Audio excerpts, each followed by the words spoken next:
আপনারা জানেন যে রাসূলুল্লাহ সাল্লাল্লাহু আলাইহি সাল্লাম মক্কা নগরীতে ওনারা দাওয়াত কাজ পরিচালনা করতেন, যেটা ওই অঞ্চলের অন্যান্য এলাকা থেকে ঘনবসতিপূর্ণ ছিল।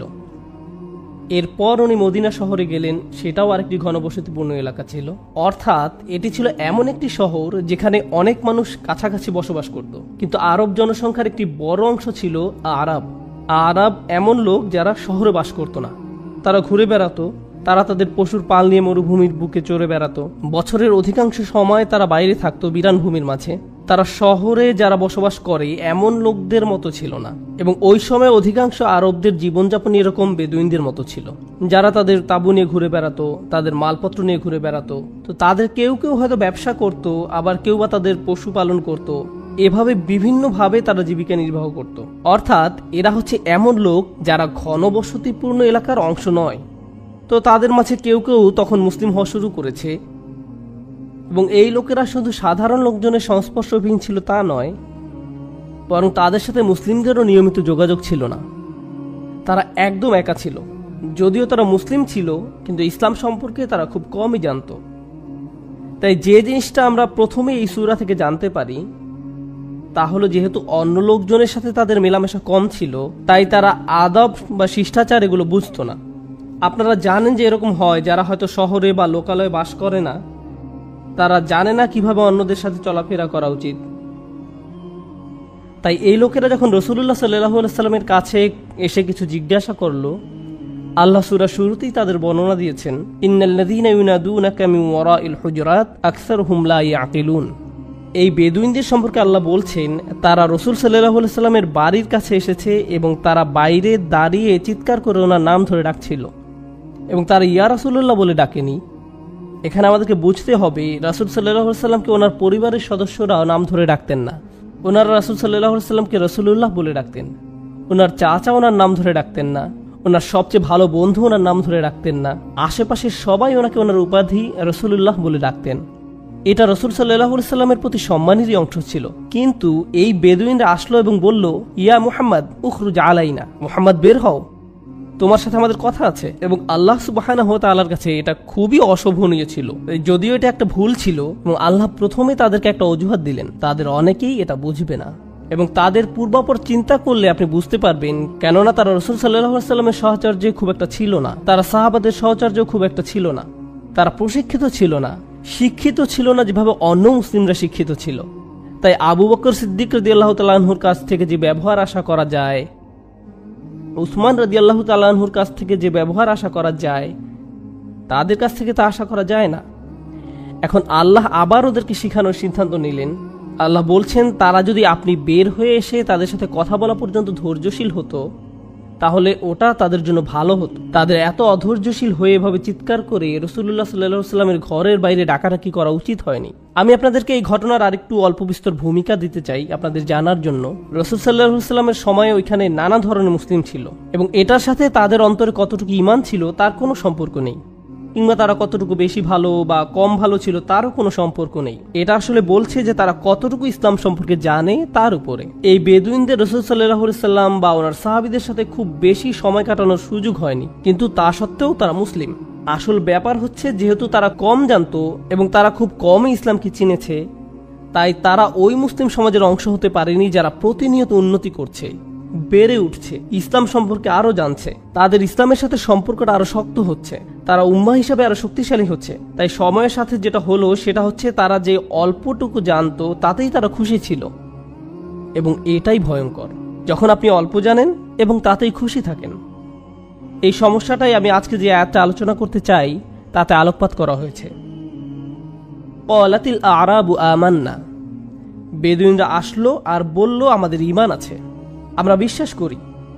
তারা শুধু এটা বলেনি যে তারা মুসলিম, তারা বলল আমাদের ঈমান আছে। এখন যেই মুসলিমরা রাসূল সাল্লাল্লাহু আলাইহি সাল্লামের সাহচর্যে সবসময় থাকছে, তারা জানেন যে প্রকৃতপক্ষে এটা বলা যে আমরা বিশ্বাস করি, এর সাথে আরো অনেক দায়িত্ব জড়িত।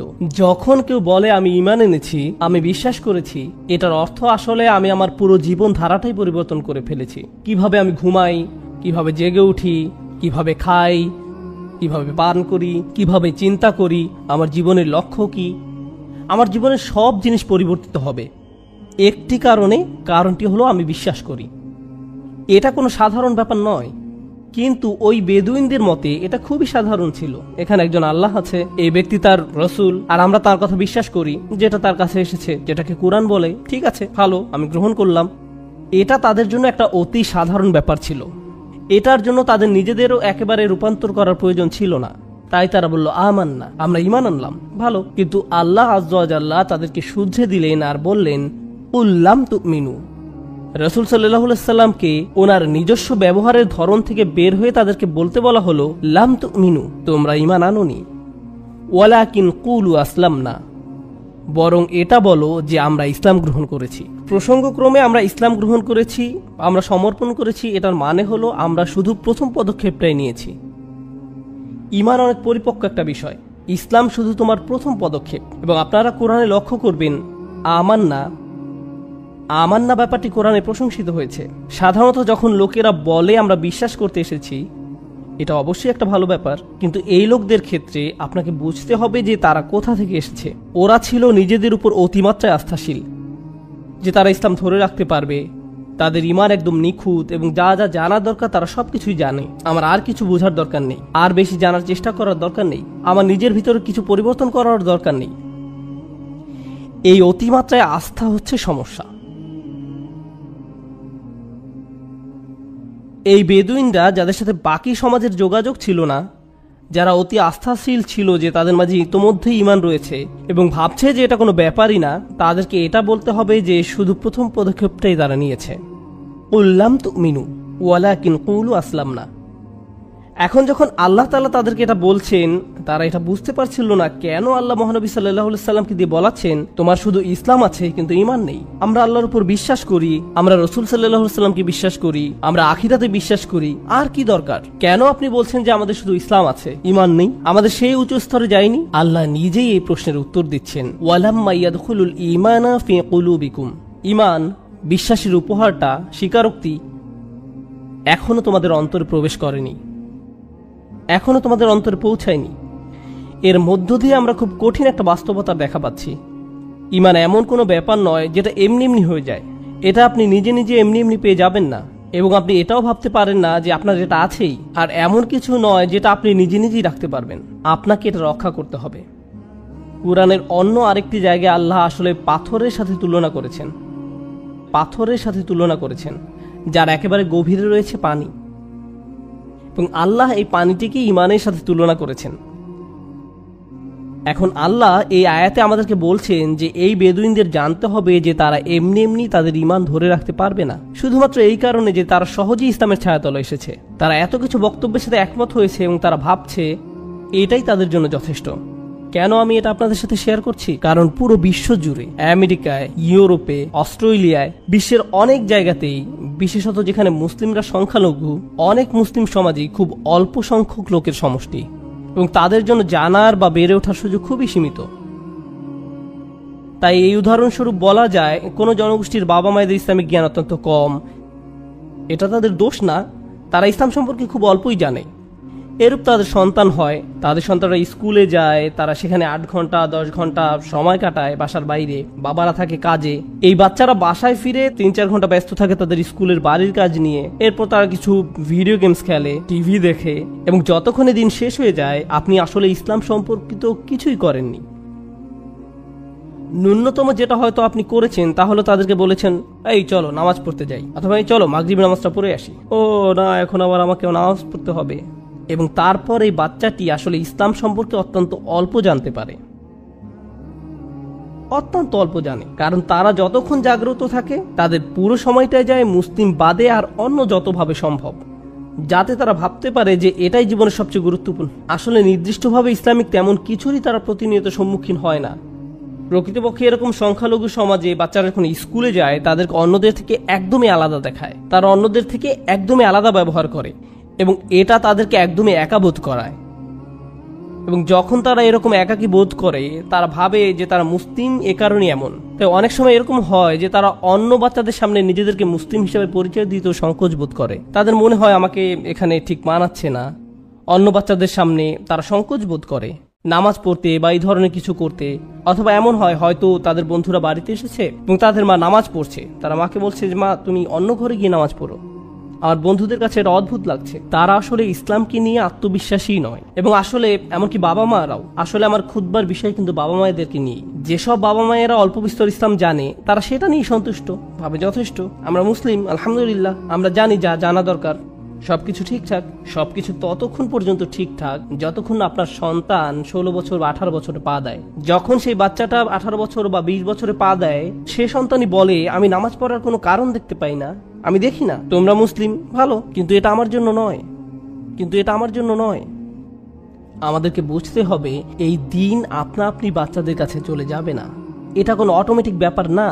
শুধুমাত্র আপনি মুসলিম, আপনি নামাজ পড়েন, আপনি কোরআন পড়েন এবং আপনি আপনার সন্তানকে নামাজ পড়তে বলেন, এসব এটা নিশ্চয়তা দেয় না যে ঈমান তাদের অন্তরে প্রবেশ করবে। আসল ব্যাপার হলো এটা তখনই তাদের অন্তরে প্রবেশ করবে যখন আপনি আপনার নিজের অন্তরে প্রবেশ করানোর জন্য যথেষ্ট চেষ্টা করবেন। ইসলাম যদি আপনার জন্য কোনো সাধারণ ব্যাপার হয়ে যায়, ঠিক আছে, আলহামদুলিল্লাহ যে আপনি সময় বের করে জুমা পড়তে এসেছেন। আল্লাহ আমাদের সকলের ইবাদত কবুল করুন এবং আমাদের সকল প্রচেষ্টা কবুল করুন। আমরা এসেছি আর জুমা পড়ছি, এর বাইরে ঘরের ভেতরে যেখানে ইসলামের কিছুই নেই, সত্যি সেখানে কিছু নেই, ওখানে কোনো কথাবার্তা নেই। আমাদের বাচ্চারা এটাও জানে না যে আমাদের রাসূলুল্লাহ সাল্লাল্লাহু আলাইহি ওয়াসাল্লাম কে ছিলেন, তারা কোরআন কি সেটা জানে না।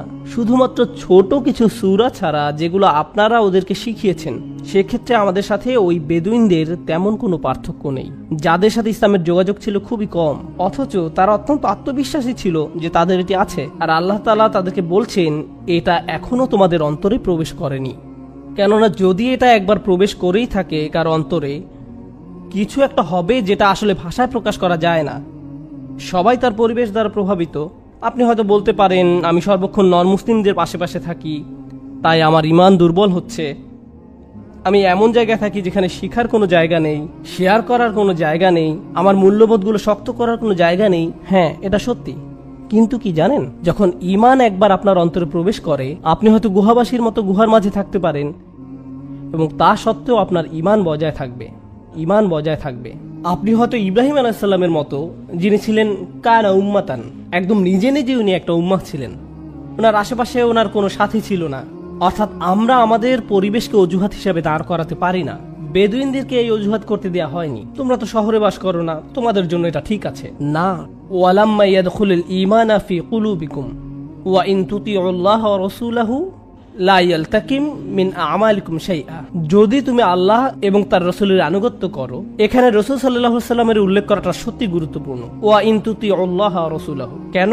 কারণ মদিনার বাইরের মরুভূমিতে থেকে রাসূল সাল্লাল্লাহু আলাইহি ওয়াসাল্লামের আনুগত্য করাটা সহজ নয়। আমাদের জন্য রাসূল সাল্লাল্লাহু আলাইহি ওয়াসাল্লামের আনুগত্য করা একরকম, আর বেদুইনদের জন্য রাসূল সাল্লাল্লাহু আলাইহি ওয়াসাল্লামের আনুগত্য করা আরেক রকম। রাসূল সাল্লাল্লাহু আলাইহি ওয়াসাল্লাম কি করতে বলেছেন সেটা তাদের পক্ষে জানা সম্ভব না, যতক্ষণ না ওনাদের সাথে এমন কেউ থাকবে যে বলতে পারবে রাসূল সাল্লাল্লাহু আলাইহি ওয়াসাল্লাম কি বলেছেন। তাই তাদের বিকাশের জন্য আসলে তাদেরকে এমন জায়গায় থাকতে হবে যেখানে এই বিষয়ে পড়াশোনা চলছে, যেখানে এই বিষয়ের বিকাশ হচ্ছে, আলোচনা হচ্ছে। ওয়া ইন তুতিউল্লাহ ওয়া রাসূলাহু, আরবিতে ইতা এর অর্থ শুধু আনুগত্যই নয়, এটা মনোযোগ দেওয়া অর্থও ব্যবহৃত হয়। ইতা এসেছে তাউন থেকে, যার অর্থ শুধু আনুগত্য বা ঐচ্ছিকই বুঝায় না, এটা মনোযোগ দেওয়াও বুঝায়। যদি আপনি মনোযোগ দেন আর তারপর শোনেন এবং আল্লাহ ও তার রাসূলের আনুগত্য করেন, আপনার কোনো কাজ বৃথা যাবে না। একদিকে তাদেরকে বলা হচ্ছে তাদের প্রকৃত ঈমান নেই, তাদেরকে সেই ঈমান অর্জন করতে হবে।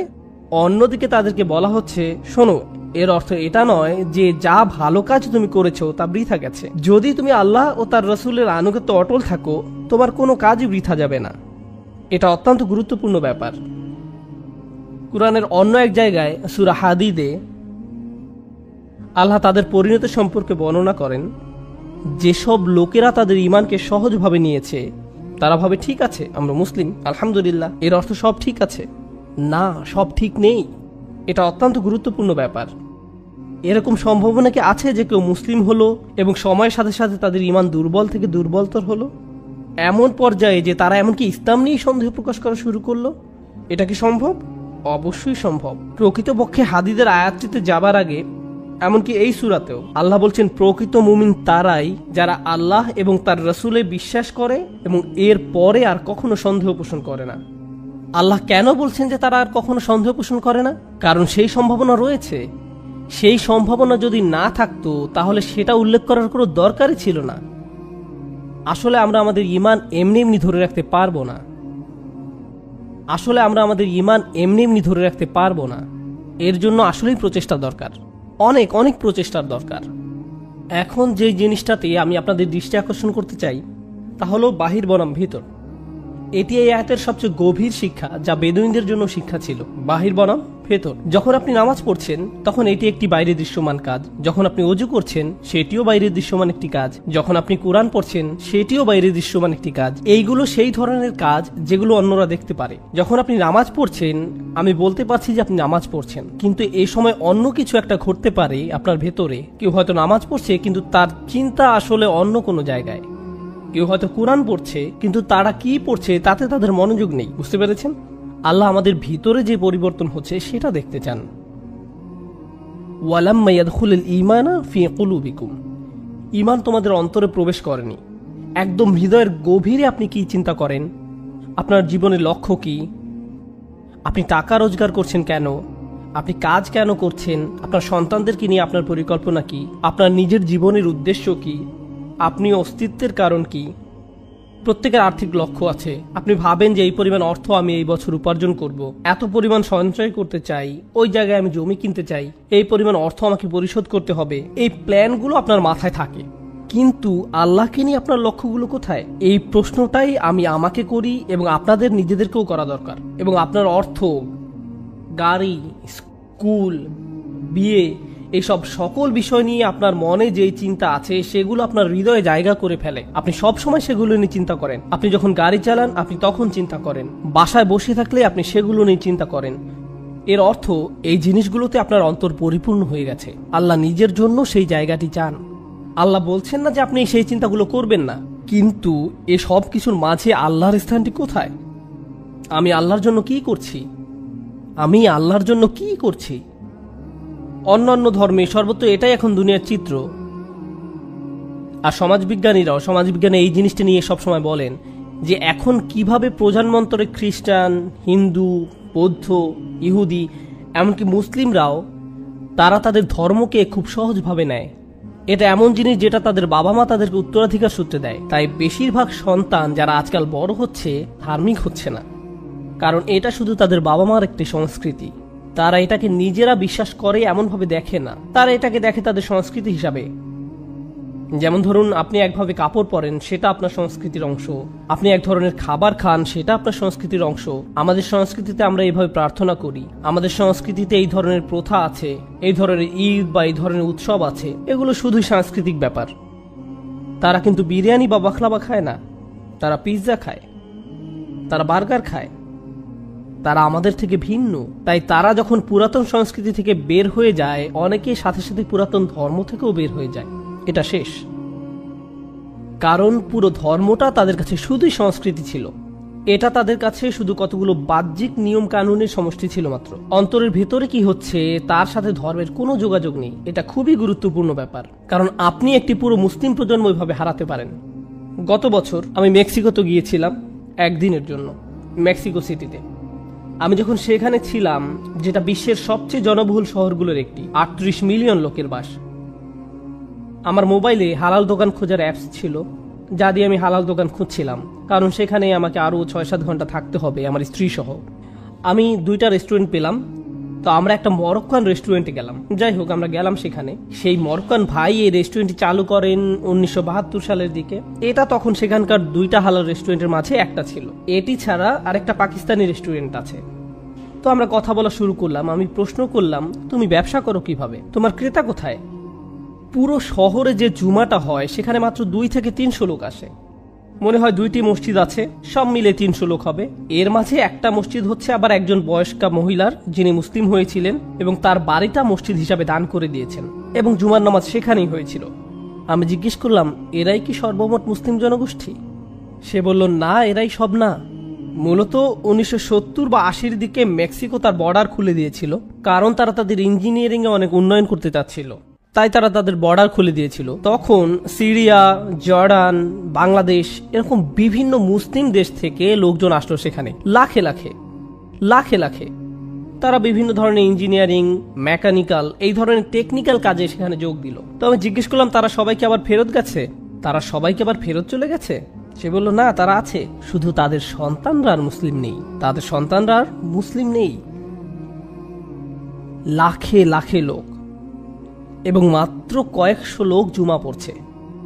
এটা খুবই বাস্তব একটি ঘটনা। এই ধরনের ঘটনা ঘটে যখন আপনি শুধু আপনার কাজ নিয়ে চিন্তা করেন। আপনি টেবিলে খাবার সরবরাহ করেন, কিন্তু আপনি আপনার অন্তরের ক্ষুধা নিয়ে চিন্তাই করেন না। আমরা মুসলিম, আলহামদুলিল্লাহ, আর কি দরকার? শুনুন, আপনি হয়তো চিন্তা করছেন আপনার ক্যারিয়ার, আপনার সঞ্চয়, আপনার ভবিষ্যৎ নিয়ে, কিন্তু আমি একটা ভয়ানক কথা বলি যেটা নিয়ে আমি, আপনি, আমাদের সবার চিন্তা করা উচিত। যখন আমরা আল্লাহর সামনে দাঁড়াবো, আমাদেরকে আল্লাহকে জবাব দিতে হবে। কেন লা ইলাহা ইল্লাল্লাহর যে উপহারটি আপনাকে দেয়া হয়েছিল, আমাকে দেয়া হয়েছিল, মুহাম্মদুর রাসূলুল্লাহ সাল্লাল্লাহু আলাইহি সাল্লামের যে উপহারটি দেয়া হয়েছিল আমাদেরকে, যেটা খুব সহজে আমরা আমাদের সন্তানদের মনে গেঁথে দিতে পারতাম, তা কেন আমরা করতে ব্যর্থ হয়েছি? কারণ আমরা অন্য কাজে ব্যস্ত ছিলাম। অন্য কাজে এতই ব্যস্ত ছিলাম যে 2-1 প্রজন্মের মাঝেই লা ইলাহা ইল্লাল্লাহ বলার মতো আর কেউ থাকছে না। এই জন্য আল্লাহর কাছে আমাদেরকে জবাবদিহি করতে হবে। فطال عليهم الأمد فقست قلوبهم وكثير منهم فاسقون। আল্লাহ বলছেন, তাদের উপর সুদীর্ঘকাল অতিক্রান্ত হয়েছে, অতঃপর তাদের অন্তরসমূহ কঠিন হয়ে গেছে এবং তাদের অধিকাংশই ফাসেক হয়ে গেছে। এই কারণেই আমি আপনাদের সাথে এই আয়াতটি শেয়ার করতে যাচ্ছিলাম। সবাই ভাবে তাদের পরিবার এগুলো থেকে নিরাপদ। কারো যদি এরকম চিন্তা করার অধিকার থেকে থাকে, তাহলে সেটা হতো ইব্রাহিম আলাইহিসসালাম। ইব্রাহিম আলাইহিসসালাম বলতে পারতেন, আমি আমার সন্তানদেরকে সঠিকভাবে গড়ে তুলেছি। তার সন্তানরা আল্লাহর প্রতি সমর্পণের ক্ষেত্রে এতই অনুগত ছিল, ইফআল ইয়া আবাত ইফআল মা তু'মার, বাবা তাই করুন যা আপনাকে করতে বলা হয়েছে। যদি আল্লাহ আপনাকে বলে থাকেন আমাকে কোরবানি করতে হবে, তাই করুন, বাবা ঠিক আছে, এটা আল্লাহর ওয়াস্তে। ফালাম্মা আসলামা ওয়া তাল্লাহু লিল জাবিন। আল্লাহ আরো বলছেন, যখন তারা দুইজন আল্লাহর কাছে সমর্পণ করলো এবং সে তাকে জবেহ করার জন্য সাহিত্য করলো, এমনকি এই পিতা ইব্রাহিম আলাইহিসসালাম উনি নিজের সন্তানদের সম্পর্কে এতটাই চিন্তিত ছিলেন যে উনি আল্লাহর দিকে ফিরে বললেন, আমাকে ও আমার সন্তান সন্ততিকে মূর্তি পূজা থেকে দূরে রাখুন। উনি বলেননি ওয়াজনুবনি ওয়া যুররিয়াতি, আমাকে এবং আমার বংশধরদেরকে দূরে রাখুন। আর না'বুদাল আসনাম, উনি আল্লাহকে বলছেন, হে আল্লাহ, আমাকে এবং আমার ছেলেদেরকে মূর্তি পূজা থেকে রক্ষা করো। উনি যদি বলতেন যুররিয়াতি, তাহলে বোঝাতো আমাকে, আমার সন্তানদের, তাদের সন্তানদের, তাদের নাতি নাতনি সবাইকে তুমি মূর্তি বা আইডল পূজা থেকে রক্ষা করো। উনি এতদূর পর্যন্ত চিন্তা করছেন না। উনি চিন্তিত যে উনি নিজে এবং ওনার সন্তানদের জন্য। এমনকি তারা আল্লাহর কাছে সমর্পণ করার পরে উনি মনে করছেন যে ওনারা নিরাপদ নয়। হে আল্লাহ, একমাত্র তুমি আমাদেরকে নিরাপদ রাখতে পারো। রব্বি ইন্নাহুন্না আযাল্না কাসীরাম মিনান নাস। এই দোয়াটা পরে আমি সত্যিই স্তম্ভিত, আমি পুরোপুরি অবাক। কাবা সেই বাড়ি যা তিনি বানিয়েছিলেন, উনি বানিয়েছিলেন তার ছেলেকে সাথে নিয়ে। এরপর উনি আবার ওই শহরে যখন ফেরত আসলেন, তখন সেখানকার সবাই আল্লাহর ইবাদত করত। এরপরও উনি চিন্তিত এবং আল্লাহর কাছে দোয়া করছেন, হে আল্লাহ, আমাকে এবং আমার ছেলেদেরকে মূর্তি পূজার হাত থেকে রক্ষা করো। তাই এখন শেষ যে জিনিসটা আপনাদের সাথে শেয়ার করতে চাই, আমাদের নিজেদের সন্তানদেরকে নিয়ে যাতে আমরা চিন্তা করতে পারি যে ইসলামকে আমাদের জীবনে খুবই সচেতন একটা ব্যাপার হতে হবে। আমার উপর রাগ হলেও আপনি অন্তত কিছু শুরু করুন, একদম কিছু না করার থেকে। নিজের জন্য, নিজের পরিবারের জন্য, এটা আমাদের সকলের চিন্তার বিষয়। প্রত্যেকটি বাচ্চা যারা সন্দেহ করা শুরু করে, প্রত্যেকটি বাচ্চা যারা আল্লাহর কালেমার থেকে ভিডিও গেম নিয়ে বেশি ব্যস্ত, এটা আমাদেরই ক্ষতি। আপনাদেরকে আমি যেটা বলতে চাই সেটা হচ্ছে মূর্তি বা আইডল। ইব্রাহিম আলাইহিস সালাম মূর্তি বা আইডল নিয়ে চিন্তিত ছিলেন। আমাদের সেই সমস্যা নেই। এখানে কোনো মূর্তি নেই, কোনো ক্রস নেই। আমরা এটা নিয়ে চিন্তিত না যে আমাদের সন্তানরা কোনো মূর্তির পূজা করবে। কিন্তু আপনাকে বুঝতে হবে আসলে আইডলটা কি, আসনাম কি। প্রত্যেক প্রজন্মের একটা নিজস্ব আইডল আছে, প্রত্যেক সময়ের একটা নিজস্ব আইডল আছে। আমাদের আজকের সময় আইডল হচ্ছে আরেকটি ব্যাপার। আইডল হচ্ছে এমন জিনিস যেটার আপনি পূজা করেন, যেটার সাথে আপনার আশা আকাঙ্ক্ষা জড়িত, এমন জিনিস যেটা আপনার হৃদয়ে আল্লাহর স্থানটা দখল করে রেখেছে, এটাই আইডল। এবং আমাদের সময়ে খুব স্বাভাবিকভাবেই প্রযুক্তি আইডলে পরিণত হতে পারে। আমাদের সময় খুব সহজেই অর্থ কারো কারো আইডলে পরিণত হতে পারে, যেটার তারা পূজা করে, যেটা নিয়ে তাদের চিন্তা তা হলো অর্থ, বাইরের বেশভূষা, বিভিন্ন ইলেকট্রনিক যন্ত্রপাতি। এক সময় মানুষজন কান্না করত কারণ তারা হজ করতে পারেনি, আর এখন মানুষজন কান্নাকাটি করে কারণ তাদের কাছে আইফোন 6 নেই। তারা একটি আধ্যাত্মিক সংকটের মধ্য দিয়ে যাচ্ছে কারণ তাদের কোনো নির্দিষ্ট হয়তো ভিডিও গেম নেই। আমার PH3 আছে কিন্তু PH4 নেই। কি ভয়াবহ অবস্থা! বাচ্চারা এসব জিনিসের জন্য অঝরে কান্না করে। কি করেছি আমরা? আমরা আমাদের সন্তানদের জন্য আইডল তৈরি করেছি। তারা একদম নিষ্পাপ ছিল। আপনি তাদের সামনে যা দিবেন সে ওটাতেই মগ্ন হয়ে যাবে। এরপর তাদের সে অবসেশনের জন্য আপনি তাদেরকে দোষ দিতে পারেন না। আমি বলছি না যে আপনি তাদেরকে ওগুলো দিবেন না।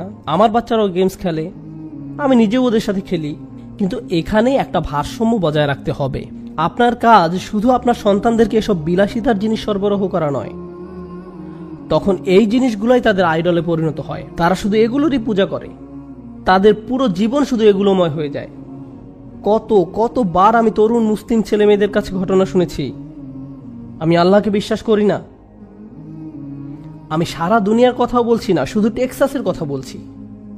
শুধু টেক্সাসে আমি আল্লাহকে বিশ্বাস করি না। আমাকে একা থাকতে দাও, আমার ভিডিও গেম খেলতে চাই, একা থাকতে দাও।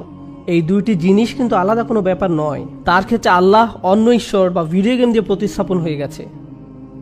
যখন আপনি দিনে 8 থেকে 10 ঘন্টা গেমস খেলছেন,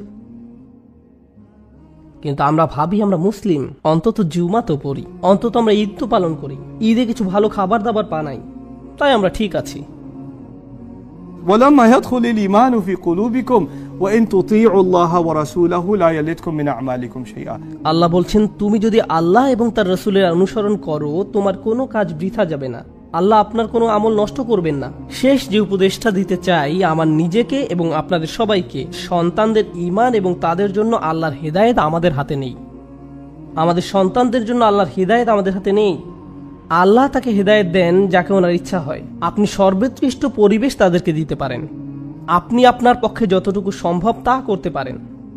তা সত্ত্বেও দিন শেষে আমাদের সন্তানরাই তাদের নিজেদের সিদ্ধান্ত নেবে। রাসূল সাল্লাল্লাহু আলাইহি ওয়াসাল্লাম এমনকি ফাতিমা রাদিয়াল্লাহু তাআলা আনহার দায়িত্ব নেননি। না, উনি নেননি। ইয়া ফাতিমা বিনতু মুহাম্মদ ইত্তাকিল্লাহ ফা ইন্নী লা আমলিকু লাকি মিনাল্লাহি শাইআ। হে ফাতিমা, আল্লাহর প্রতি তোমার তাকওয়া তোমার নিজেরই থাকতে হবে, আল্লাহর ভয়ও নিজেরই থাকতে হবে। আল্লাহর সামনে আমি তোমাকে কোনো সাহায্য করতে পারবো না। রাসূল সাল্লাল্লাহু আলাইহি ওয়াসাল্লাম ওনার নিজের মেয়েকে বলছেন, তুমি একা, তোমাকে আল্লাহর সামনে দাঁড়াতে হবে, একদম একা। একা দাঁড়ানো, আমাদেরকে আমাদের সন্তানদেরকে একা দাঁড়ানোর জন্য তৈরি করতে হবে। আমাদেরকে আমাদের সর্বোচ্চ চেষ্টা করতে হবে, আর বাকিটা আল্লাহর হাতে আর তাদের হাতে। কিন্তু আমরা যেন এটা বলতে সমর্থ হই যে আমরা আমাদের সর্বোচ্চ চেষ্টা করেছি। আমার কথা হচ্ছে, আমরা আমাদের সর্বোচ্চ চেষ্টা করছি না। আমি আবারও বলছি, ওটা আমাদের হাতে নেই। তারা কি রকম হবে শেষ পর্যন্ত তা তাদেরই হাতে। কিন্তু আমাদের জন্য পিছনে ফিরে এটা বলতে না হয় যে আমরা সঠিক সুযোগটি দেইনি। বাস্তব জীবনে আমরা কিভাবে এই কাজটা শুরু করতে পারি? কিভাবে আপনি ইসলামকে আপনার পরিবারের সদস্যদের হৃদয়ে পৌঁছাবেন, আপনার নিজের অন্তরে এবং আপনার পরিবারের অন্তরে? আমাদেরকে আসলে যেটা করতে হবে সেটা হলো এই দিন সম্পর্কে আমাদের কথা বলতে হবে। আমাদেরকে আলোচনা করতে হবে আল্লাহকে নিয়ে, আমরা কেন মুসলিম তা নিয়ে, কুরআনের অর্থ নিয়ে, কেন এই দিন একদম সঠিক তা নিয়ে কথা বলতে হবে, কেন এই দিন এত সুন্দর তা নিয়ে। আপনি জানেন আপনার সন্তানরা স্কুলে যায়, তাদের খ্রিস্টান বন্ধু আছে, তাদের ইহুদি বন্ধু আছে, তাদের নন মুসলিম বন্ধু আছে, এবং তারা বাসায় আসে আর জিজ্ঞাসা করে, বাবা কেন আমরা ভাবি যে আমরাই একমাত্র সঠিক ধর্ম? আরো তো কত ধর্ম আছে। আর আপনি যখন এটা শোনেন, আপনি বলেন, আস্তাগফিরুল্লাহ, তুমি এসব কি বলছো? না না না, কোনো প্রশ্ন করা যাবে না। আপনাকে জানতে হবে কেমন করে এসব ব্যাপারে কথা বলতে হয়। এটাই সুযোগ। আপনার সন্তান এই ধরনের প্রশ্ন করছে, এটা তো ভালো জিনিস, এটা খারাপ জিনিস নয়। এটা তখনই খারাপ ব্যাপার যখন আপনি সেই প্রশ্নের উত্তর দিচ্ছেন না। এবং আপনি যদি না জেনে থাকেন যে কিভাবে এইসব প্রশ্নের উত্তর দিতে হয়, তাহলে বরং আপনি নিজেই পড়াশোনা শুরু করুন, অন্য কেউ এসে তাদেরকে শিখাবে না। পিতামাতা ভাবে যে না না, তাদের সানডে স্কুলে দিয়ে দিলেই হবে, তারা সেখানেই সব জবাব শিখবে। না, আপনার সন্তানের কাছে সেটাই গুরুত্বপূর্ণ যেটা আপনার কাছে গুরুত্বপূর্ণ। অন্য কেউ আপনার এই সমস্যার সমাধান করতে পারবে না। এই সমস্যার সমাধান আপনি বাইরে থেকে আমদানি করতে পারবেন না। এটা আপনার সমস্যা, আপনার নিজেকে নিজের শিক্ষিত করতে হবে। বিশেষত এই ধরনের ছোট কমিউনিটির জন্য, যেখানে আপনার চারপাশে শুধু নন মুসলিম থাকে। তাই এতে আশ্চর্যের কিছু নেই যে আপনি প্রতিনিয়ত প্রশ্নের সম্মুখীন হবেন। আপনি সব ধরনের প্রশ্নের সম্মুখীন হবেন সব সময়, কারণ আপনি মুসলিম। এর কোনো থামাথামি নেই, কোনো শেষ নেই। আপনার কিভাবে সেই প্রশ্নের জবাব দেওয়া উচিত যার জবাব আপনি নিজেই জানেন না? আল্লাহর কিতাব এতই শক্তিশালী, এই দিন এতই শক্তিশালী যে আপনি শুধু সেই প্রশ্নের জবাবই শিখবেন না, তৎক্ষণাৎ প্রশ্ন করাও শিখবেন।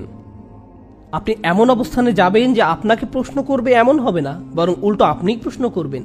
আপনি বলবেন আমরা যা করি তার অর্থ নেই, আমার ধর্ম অর্থহীন, তাহলে এটা কি, তাহলে এটা কি, ওইটা কি, এগুলো তোমার কাছে কি অর্থ বহন করে, এটা কি তোমার কাছে অর্থপূর্ণ? আমরা নিজেরা সবসময় ডিফেন্সিভ থাকি, এটা প্রমাণ করি যে আমাদের প্রকৃতপক্ষে সেই ইমানটা নেই যেটা আমাদের থাকা উচিত। একবার যদি ইমানের সৌন্দর্য স্বাদ অনুভব করতে পারেন, আপনি তখন অন্যদের সাথে সেটা শেয়ার করতে চাইবেন। আমরা আমাদের সন্তান এবং নিজেদের এইরকম বিরান এলাকায় আমাদের দিনের প্রতিনিধি হিসেবে উপস্থাপন করতে চাই। আমি এখান দিয়ে গাড়ি চালিয়ে আসছিলাম ডালাস থেকে, কিন্তু আমি যখন এখানে আসছিলাম আমি ভাবছিলাম এটা কেমন জায়গা, কোথাও কিছু নেই, শুধু খালি জায়গা পড়ে আছে বিস্তীর্ণ এলাকা জুড়ে, এবং এর মাঝেও আল্লাহ সিদ্ধান্ত নিয়েছেন যে আপনারা এখানে থাকবেন। লা ইলাহা ইল্লাল্লাহ বলে এমন লোক এখানে থাকবে। জানেন এর মানে কি? এই পুরো এলাকায় যদি ইসলাম সম্পর্কে কেউ না জেনে থাকে, তাহলে সেটা দায় আপনার সন্তানদের। আল্লাহ আমাদের এই জায়গায় কোনো কারণ সহই পাঠিয়েছেন। চাকরি আপনাকে আল্লাহ যে কোনো জায়গায় দিতে পারতেন, অর্থ আল্লাহর জন্য সেটা সহজ, কোনো সমস্যাই নয়। আল্লাহ মানুষকে কোনো জায়গায় সেটেল করেন কোনো নির্দিষ্ট কারণে। আল্লাহ মানুষকে কোনো জায়গায় সেটেল করেন অবশ্যই নির্দিষ্ট কোনো কারণে। আপনি এখানে আছেন কারণ দুনিয়ার এই জায়গাটাতে লা ইলাহা ইল্লাল্লাহ প্রয়োজন আছে, এই জায়গার সেটা দরকার আছে। এটা অন্য কোথাও থেকে ডাউনলোড হবে না, এটা আপনার থেকে আসবে, এটা আপনার থেকে আসবে, আপনার সন্তানদের থেকে আসবে। তাই আমাদেরকে এই দায়িত্ব নিতে হবে। আল্লাহ আমাদেরকে কাজ দিয়েছেন, আমাদেরকে স্বাস্থ্য দিয়েছেন, আমাদেরকে সুযোগ দিয়েছেন, আমাদেরকে এত এত রিজিক দিয়েছেন, আমাদেরকে শিক্ষা দিয়েছেন। এখন সময় হলো আপনার আল্লাহর দ্বীনকে কিছু দেবার। প্রথমে নিজের পরিবারকে শক্ত করুন এবং এরপর এমন ব্যক্তি হন যে এই দিনকে নিজের আশেপাশের লোকদের কাছে শেয়ার করে। আমি দোয়া করি যে আমরা সবাই এই বিষয়ে গুরুত্ব সম্পর্কে তাগিদ এবং আমাদের দায়িত্ব অনুভব করি, এবং আমরা কেউ এমন ব্যক্তিতে পরিণত না হই যাদের কাছে ইমান একটা ক্যাজুয়াল ব্যাপার, যাদেরকে বলতে হবে তোমার শুধু ইসলাম আছে, তোমরা এখনো ইমানের স্বাদ অনুভব করনি। আমি আল্লাহর কাছে দোয়া করি যে উনি আমাদের সবাইকে সুযোগ দেন যেন আমরা ইমানের স্বাদটা পাই।